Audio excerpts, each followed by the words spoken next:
friends, this is Trish and welcome to my channel. Today I'm going to do a quick review of the film Am I Racist by Matt Walsh. I just saw it today, so I want to talk about this while it's fresh in my memory. I will go over the pros and the cons because there were definitely some things I appreciated and there were also some areas that I thought Matt could have done better, so we'll talk about that. So let's start out with the pros. As a former public school teacher for almost a decade, I have sat through some really cringy, really terrible forced diversity, equity, and inclusion discussions.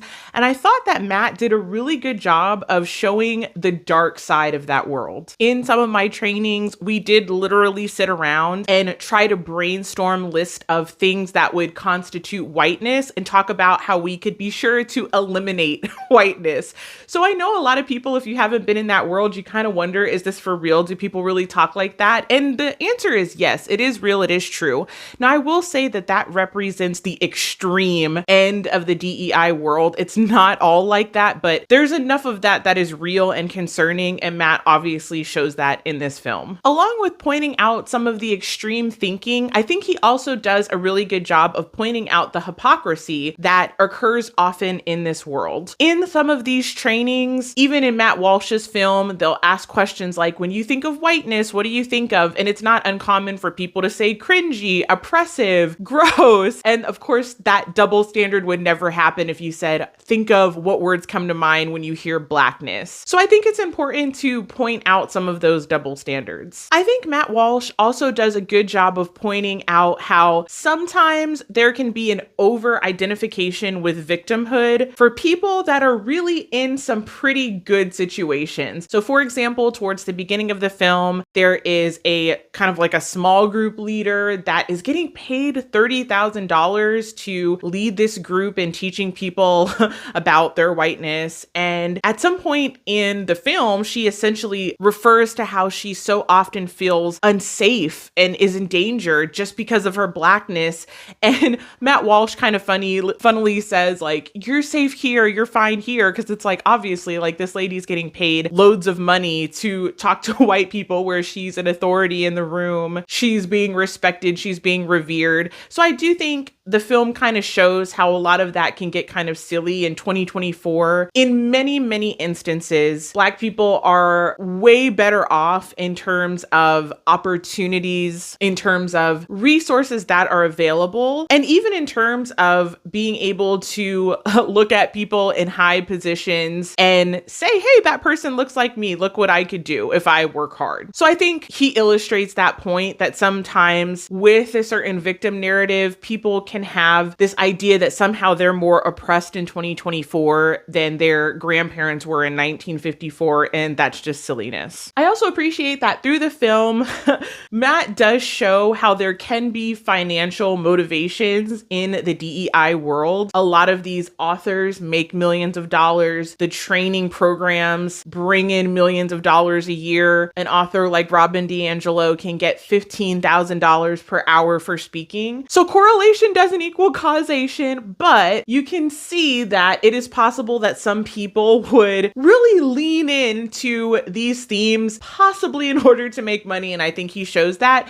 just by showing the amount of money that people are paid throughout this film to just show up and talk for maybe an hour or so. I think Matt also does a good job of kind of showing some of the inherent neuroticism and narcissism that can be fed in some of these groups. People call it white guilt, but they can sit around in a circle while paying hundreds, if not thousands of dollars to look inward at themselves and so-called quote unquote do the work. When at the end of the day, those people that are navel gazing aren't in soup kitchen serving. They're not mentoring young children of color. They're not volunteering at an after school program teaching a Black child to read. They're literally just looking at themselves circularly and paying tons of money to do it and feeling really maybe noble and self-righteous about it at the end of the day when they have actually done nothing for the Black community for all their navel gazing. So I think Matt does a good job of pointing that out too, just looking at the table talks of the women and them paying to get beat up essentially. It really is a little bit silly, even if well-intentioned. It's not doing as much for actual Black people as they might think it is. Matt Walsh also shows how simplistic and reductive the thinking can be in the DEI world. Sometimes there's like a funny clip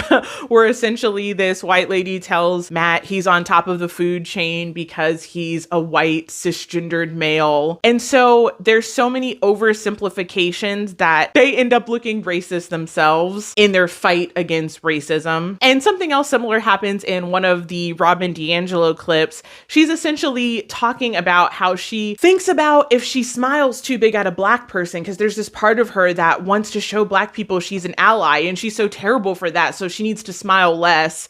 And it just is absurd. And in a weird way, she could end up treating somebody Black in a less friendly manner because she's so busy looking inward at herself and her own motivations and being afraid that she'll smile too much and that that'll be racist. So Matt kind of shows this endless treadmill that goes absolutely nowhere, and how that's so common in, I'll call it, the extreme hyper DEI world. And I think he brings it up a lot in the film, just kind of by casually asking questions like, will the racism ever end? And the answer is no. He kind of asks, can I ever stop being racist? The answer is no. At best, one of the teachers tells him that there's kind of a continuum and he can be less racist at certain moments, but he can never escape it. So it really is a very hopeless worldview if you think about it. It's just this idea that, racism will always exist, but essentially white people will always be racist no matter what they do. And the best they can do is hyperanalyze their motivations every second and try to somehow, for a fleeting moment, escape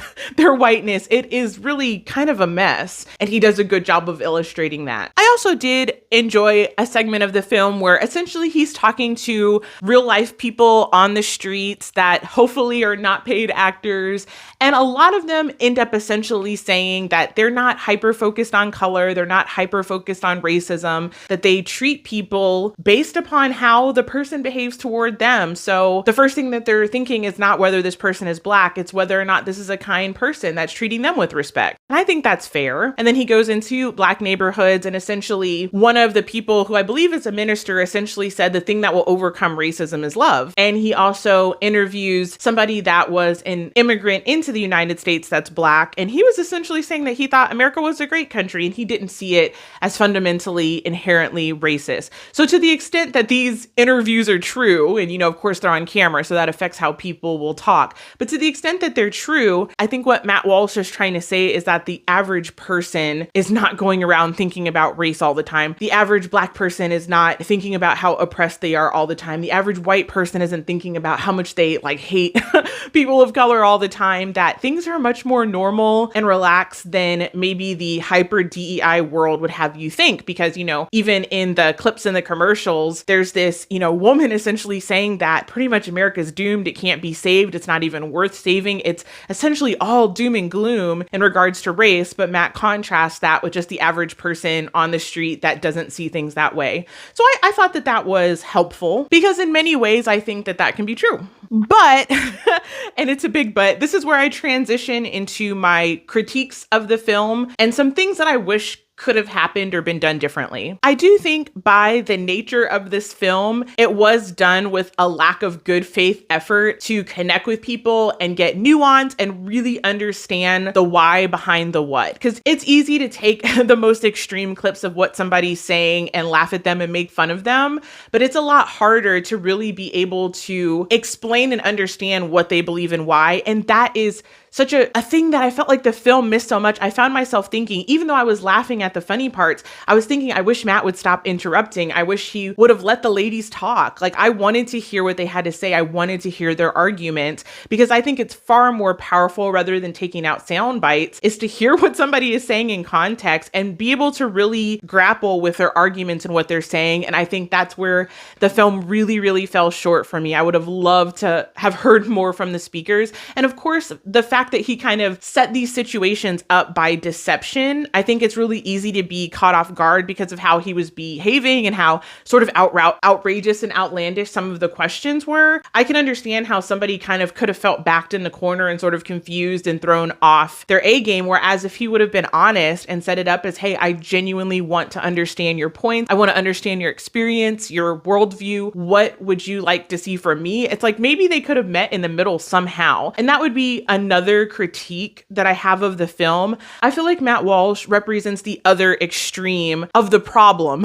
I think in these debates, especially politically, I feel like there's the everything is racist side, which is clearly represented with the hyper DEI people. But then I feel like there's the nothing is racist side, which I kind of felt like that's where this film ended up falling. It's like he never showed any real examples of racism. It's like, it's easy to point out and say, well, that's not racist and that person is saying it is. But what about experiences that people really do have with racism? What about the history of this country? I would have loved to have heard him say this country, the United States of America, has an awful history of racism. True evil, pure evil happened in this country, and there has been a fallout. There has been pain that still continues. There are certain regions of this country that does have some viewpoints towards people of color that isn't the best. And I say this from experience. I had my first experience of being called the N-word in 4th grade from my best friend at the time. And I could sit here and talk for another hour of real experiences I've had of being treated very, very differently than white people in a scenario where I'm the only Black person present. And so while I can definitely agree with Matt Walsh that the hyper DEI stuff is crazy, I cannot agree and say that in no way, shape, or form is racism an issue in America. Because I just think that that would be disingenuous. Even if I wish it wasn't true, I've experienced it. And so I think that there is a place to talk about it, whether it's within conservative circles or church circles.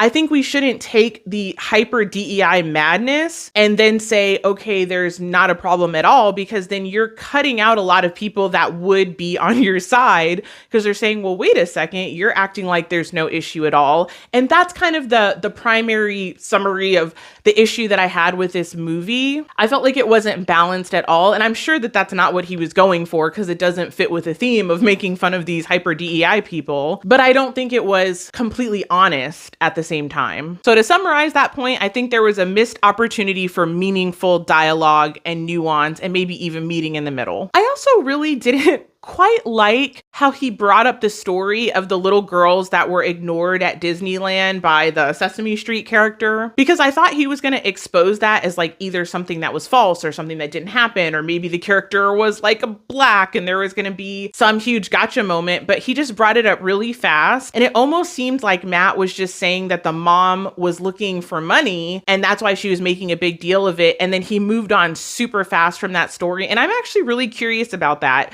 because I know that there will be a lot of people that will not believe me, but I have had experiences like that, even in church. You know, if you're a church attender where they'll say, okay, turn to your neighbor and shake their hand. Like, I've had situations where people have looked past me, completely skipped me, and like shook the person's hand that was white and like totally skipped over me. There's another time that I can think of, again in church. I don't know what this means, but it was in church and I was actually standing in line to get a packet for this Christian class I was taking. And the presenter actually skipped over me and handed it to the person after me. And like I said earlier, I could go on and tell like little mini stories like this all day long. And that's where the term microaggression comes from. I know it's overused, but being a person of color, oftentimes the only one in a place where everyone's white, it's very difficult to not notice sometimes being treated differently. So I don't know what happened in the Disney situation, but to be honest, it is possible that, you know, maybe the little girls could have been overlooked. And so I thought Matt Walsh was a little bit unfair on that one, to be honest, and didn't bring any resolution to that story. So there was a lot of, you know, clips and stories where he switches and jumps around all over the place, and there's kind of a lack of resolution to them. And I don't think that that necessarily made the point that he was hoping to make, other than making the mom look like a grifter for being hurt about her daughter's experience. And I thought that that wasn't really cool. Another issue that I had with the film is, although I think Matt Walsh is really, really funny, he's really good at being awkward, he's good at slapstick comedy, kind of like Three Stooges style, dropping plates, spilling water. Of course, that's going to get easy laughs, but I did think that he was actually kind of rude in the movie. And for a movie that seems to want to take the moral high ground and point out how silly these other people are, I just kind of wonder if there was a way to accomplish what he was looking for without being rude to the actual people. Because that kind of bothered me a little bit. Maybe it's because I was a former teacher and I'm just trying to think if this guy was in my class acting like that, it would be a nightmare. So I don't know. That's not a huge point, but it is something that bothered me a little bit. And I will also say some of the scenarios were so over the top, and obviously there had to be like 15 cameras in the room. I did sometimes wonder if any of it was staged, if anybody was an actor. I couldn't prove it, but I'm just wondering, how did the people not see zillions of cameras that are panning and going, all over the place? That was just a question I had in my mind. Not necessarily a critique, but I did wonder how much of it was completely as natural and normal as it was made to look in the film. So all things considered, that's my big picture thoughts about the film. On the one hand, I think a lot of the hyper DEI stuff is super destructive, super divisive, and I think it's perpetuating the very attitudes that they are complaining about coming towards them, and they're just switching around and giving those attitudes to white people, which I personally don't think is very helpful. And I don't think, again, it does anything for the Black community. It's not teaching Black kids to read. It's not cleaning up neighborhoods. It's not rebuilding schools. For all of that talk and looking inward and quote unquote doing the work, I think it's doing nothing to help actual Black people. So I think the hyper DEI movement needs to be exposed, because I think mostly it's ridiculous. But on the other hand, and this is me probably being an idealist, I wish the Christian or the conservative community had a meaningful answer to real racism. And I get that people that are truly racist, like, it's not easy to fix a heart issue. It's not something that you could just take a course and get over. So I understand that it's a lot harder, and in many ways the hyper DEI stuff is easier because the people already agree with them to begin with. But my question would be, as a Christian believer, how can the Christian conservative side do a better job of validating the pain of Black people, of Native Americans, of immigrants, of Hispanics? Because I've got to be perfectly honest with you, I do often feel sometimes like the conservative side is a little racist, to be perfectly honest with you. And I know that that's not popular, but if you want to reach other people with your message, whether it's faith or traditional values, it doesn't help if you come across to the people that you would like on your side. It doesn't help if you come across telling them that their experiences don't matter, that they should just get over their pain. And if you just act like nothing's wrong at all and they're completely crazy, I don't think that's helpful either. So again, I think we've got to avoid both extremes of everything is racist and nothing is racist, and kind of find the middle ground to also equip people with what they can do to better their lives. Because at the end of the day, that's what needs to happen. We can't undo history. We're not going to get rid of people that are actually racist, but I think the best thing would be to help people feel empowered about their choices so that they could have the best future possible. And sometimes I think both sides are missing it, because whether we like it or not, history does impact the present. And without at least acknowledging that and having some kind of empathy, I think the conservative right is going to lose a major block of people. So that's probably a video topic for another day, but please do let me know what you think. And I hope you found this talk interesting. I would love it if you would like and subscribe. If you're interested in topics like this, please let me know, and maybe I'll make some more videos like this. All right. God bless you guys and have a great day.